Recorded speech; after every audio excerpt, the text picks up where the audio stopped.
Unknown aircraft. This is Philippine Navy warship FF-151. You're entering a military exclusion zone. Immediately turn to west for your own safety.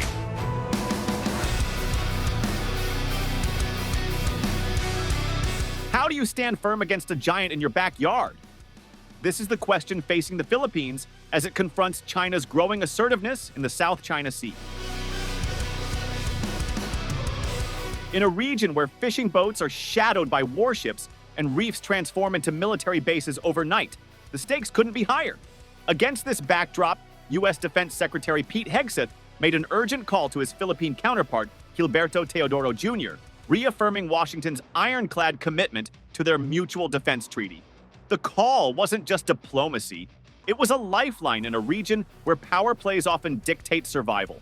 Together, they discussed strategies to rebuild deterrence and strengthen the Philippine military, signaling that the South China Sea is no longer just a geopolitical chessboard, it's a litmus test for alliances in the Indo-Pacific.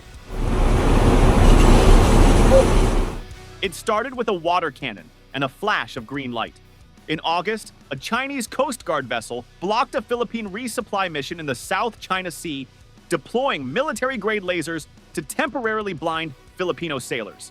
This aggressive encounter, one of many, underscored Beijing's growing audacity in asserting control over disputed waters, sparking alarm in Manila and beyond. The South China Sea, a vital corridor for global trade and a treasure trove of resources, has become a volatile flashpoint, pitting smaller nations like the Philippines against China's sweeping territorial claims. To counter this, the Philippines has turned to its allies, with U.S. Defense Secretary Pete Hegseth reiterating Washington's ironclad commitment to the 1951 Mutual Defense Treaty during a critical call with Philippine Defense Secretary Gilberto Teodoro Jr. The conversation centered on re-establishing deterrence, strengthening military capabilities, and ensuring the Indo-Pacific remains free and open. Against this backdrop, the Philippines, along with the U.S., Japan, and Australia, conducted joint maritime drills in its exclusive economic zone, boldly demonstrating a united front.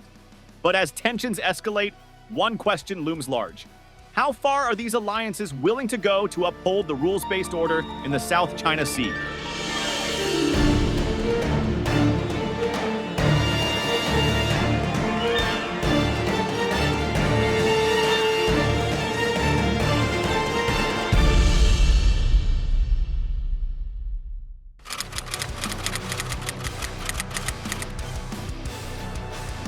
Pete Hegseth, a seasoned political commentator and Fox News host, isn't just a talking head. He's a former U.S. Army officer with first-hand experience in the complexities of modern warfare. Known for his unapologetically direct takes, Hegseth has a sharp focus on national security, and in a recent interview, he turned his attention to the South China Sea, a region he describes as the epicenter of 21st century power struggles. His insights come at a time when the stakes in the Indo-Pacific have never been higher. At the core of Hegseth's argument is the concept of deterrence, which he frames as both a strategy and a necessity. For him, the U.S. cannot afford to take a reactive stance in the South China Sea. Instead, he advocates for a proactive approach, bolstering military alliances, ramping up joint exercises with nations like the Philippines, and increasing the visibility of the U.S. naval presence in disputed waters. Deterrence isn't about waiting for conflict, it's about ensuring it never happens, he stated, underscoring the need for constant vigilance and readiness. But Hegseth doesn't stop at military measures. He also calls for leveraging economic tools to counter China's influence, such as enhancing trade partnerships with Indo-Pacific nations and supporting infrastructure investments that bypass Beijing's Belt and Road Initiative.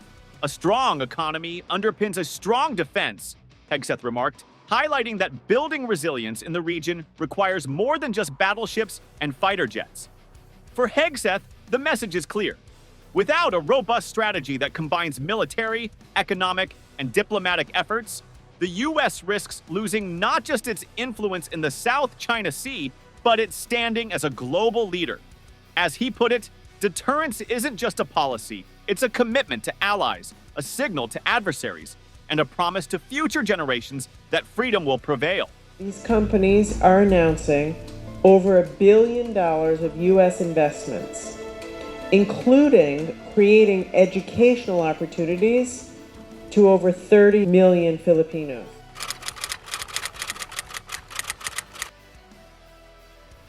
In international relations, deterrence refers to the strategy of preventing adversaries from taking unwanted actions, often through the threat of consequences that outweigh potential gains. Rooted in the Cold War era, the concept revolves around one key principle: credibility. For deterrence to work, nations must demonstrate the capability and resolve to follow through on their threats. Deterrence comes in various forms. Military deterrence involves maintaining a formidable defense posture, including troop presence, advanced weaponry, and readiness for conflict. Economic deterrence leverages trade policies, sanctions, or financial incentives to influence adversarial behavior. Meanwhile, diplomatic deterrence relies on alliances, international agreements, and global institutions to isolate or pressure opposing states. Pete Hegseth's perspective emphasizes military deterrence in the South China Sea. He argues for a heightened U.S. presence, including more frequent naval patrols and joint military exercises with allies like the Philippines. For Hegseth, showing strength and preparedness in contested waters is the only way to counter Beijing's aggressive tactics. However, he doesn't discount the complementary roles of economic and diplomatic measures, framing them as secondary but essential pillars of a broader deterrence strategy.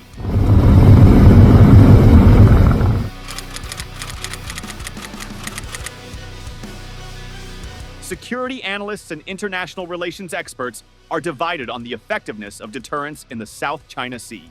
Dr. Graham Allison, a leading scholar of international relations, argues that deterrence is vital but must be carefully calibrated to avoid unintended escalation.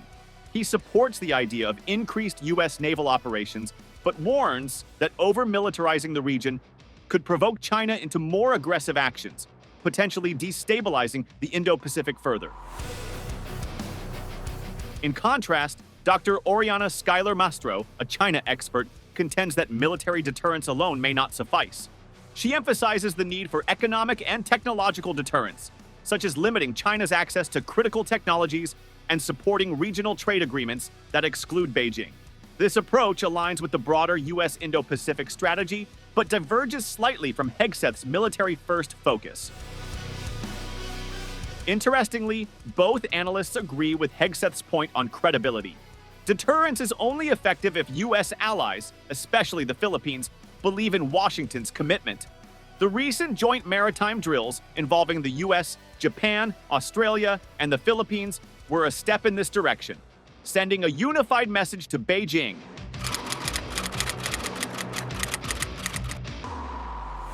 The U.S. employs distinct strategies in the Taiwan Strait and the South China Sea, shaped by their geopolitical contexts.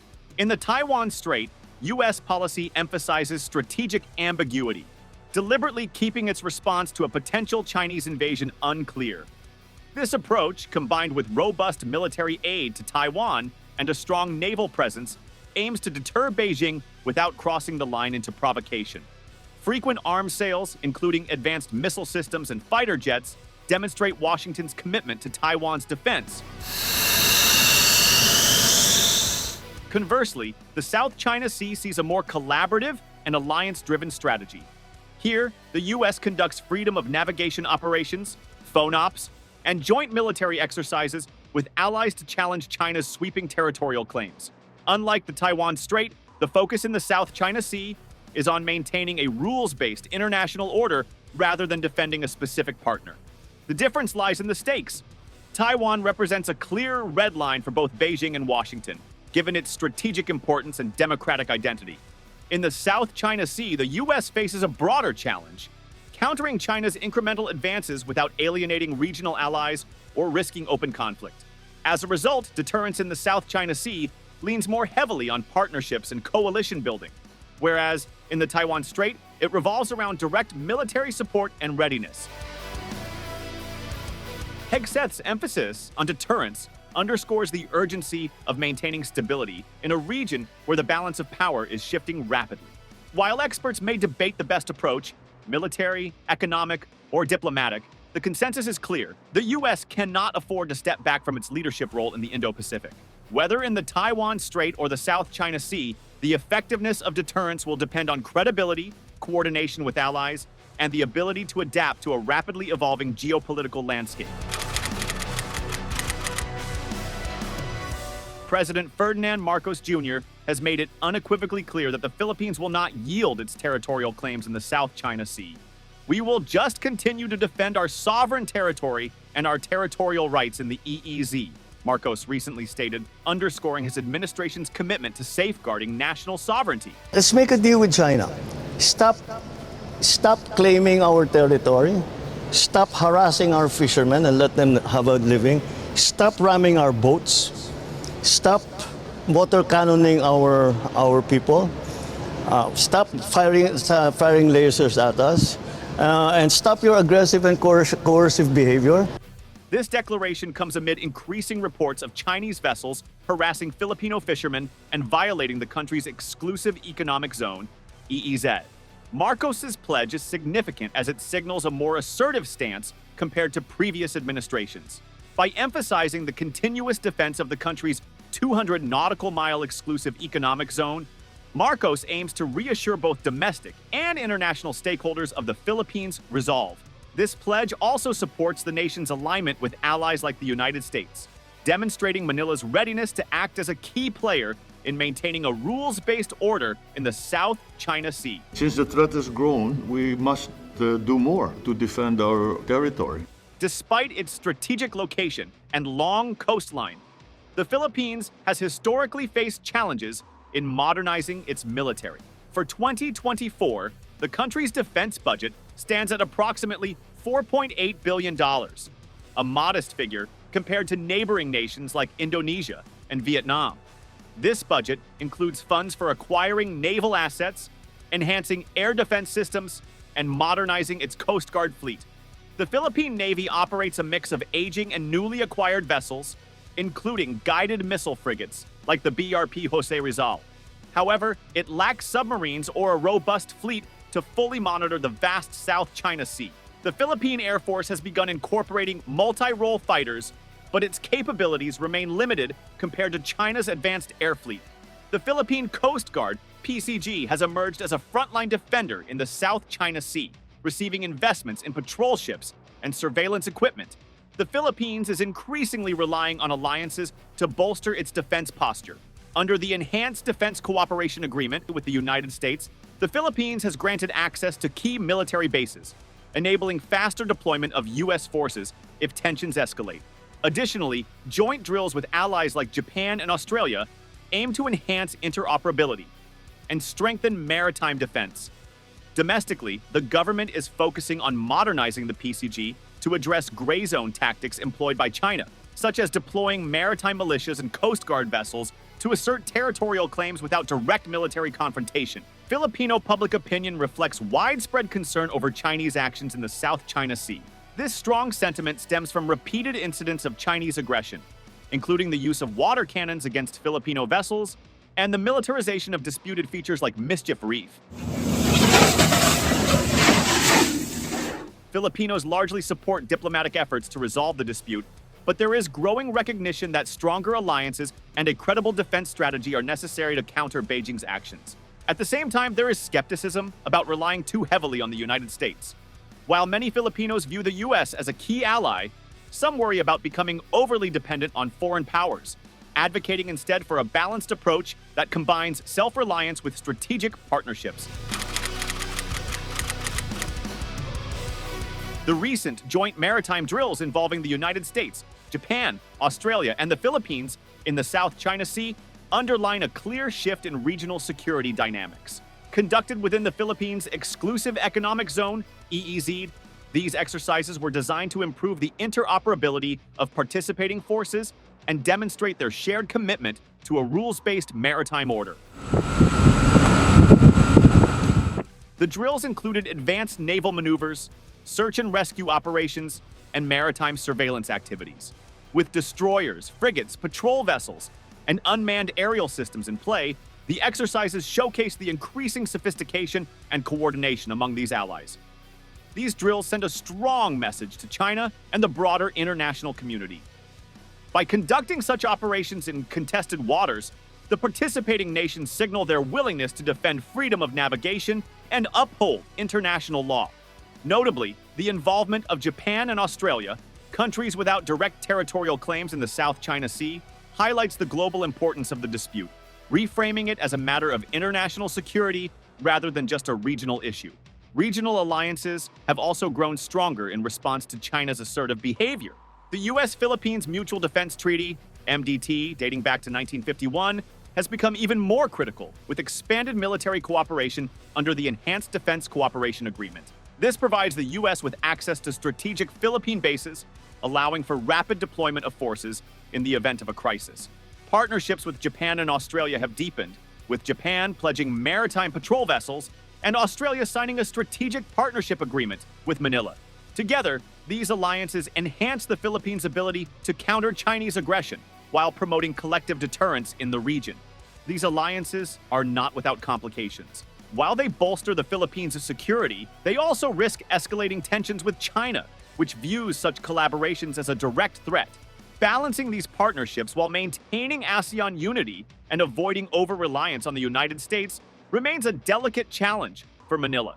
Experts hold differing views on the effectiveness of these alliances. Balancing deterrence with diplomacy, experts suggest, will be key to ensuring that these alliances promote stability rather than fueling escalation in the South China Sea. China's claims over the South China Sea are rooted in its so-called nine-dash line, a vague demarcation encompassing nearly 90% of the sea. Beijing asserts historical rights to the area, referencing ancient maps and historical accounts. However, these claims were invalidated in 2016 when an international arbitration tribunal ruled in favor of the Philippines, stating that China's claims had no legal basis under the United Nations Convention on the Law of the Sea, UNCLOS. Despite this, China continues to assert its dominance through activities such as constructing artificial islands, deploying naval forces, and sending massive fishing fleets, often escorted by armed militia vessels. China's recent activities highlight its resolve. The militarization of artificial islands, complete with airstrips, radar systems, and missile batteries, has turned these outposts into forward bases for projecting power across the region. Chinese Coast Guard ships have also been accused of aggressive maneuvers, including the use of water cannons and military-grade lasers against Filipino vessels. These actions illustrate China's strategy of incremental gains, often described as gray zone tactics, to avoid outright conflict while steadily consolidating control. Beijing's reaction to multilateral drills involving the US, Japan, Australia, and the Philippines has been predictably sharp. Chinese Foreign Ministry spokesperson Mao Ning described these exercises as provocative and accused participating nations of undermining regional peace. China has responded by increasing its own military presence, including live-fire naval exercises in disputed areas, to showcase its resolve and dissuade further allied cooperation. The South China Sea remains a powder keg, with several potential triggers for conflict. Accidents at sea, such as collisions between naval or Coast Guard vessels, are a constant risk. Miscalculations, whether a fishing boat crossing a boundary or an overly aggressive maneuver by a patrol ship, could rapidly escalate into a broader confrontation. Assertive actions, such as China's harassment of Filipino resupply missions, further heighten the chances of a flashpoint. Despite these risks, diplomatic efforts continue. Platforms like ASEAN's Declaration on the Conduct of Parties in the South China Sea, DOC, and ongoing negotiations for a Code of Conduct, COC, offer avenues for dialogue. However, these mechanisms have been criticized for their lack of enforceability and slow progress. Bilateral talks, such as those between the Philippines and China, also provide opportunities for de-escalation, but often yield limited results. Security analysts offer mixed predictions on the likelihood of conflict. Bonnie Glazer, an expert on Asia-Pacific security, warns, the more militarized the South China Sea becomes, the greater the chance of an unintended conflict. Yet others like Ewan Graham of the International Institute for Strategic Studies believe that all parties, including China, have too much to lose from open warfare and will likely stick to brinkmanship rather than outright aggression. The South China Sea dispute reflects a complex interplay of history, sovereignty, strategic ambitions, and international law. As China continues to assert its claims, countries like the Philippines are leaning on alliances and deterrence to safeguard their rights. The region faces immense challenges, from rising militarization to the difficulty of forging meaningful agreements. However, opportunities for stability remain. Strengthening multilateral cooperation, coupled with innovative diplomatic strategies, could prevent escalation. The future of the South China Sea will not only shape regional security, but also influence the broader dynamics of global power competition. As tensions persist, one question lingers. Will the region find a path to peaceful coexistence, or is it destined to become the next flashpoint in the struggle for global dominance? Thank you for tuning into our channel. If you enjoyed the video, please remember to like, share it with your friends, and subscribe to our channel for more in-depth analysis of global issues.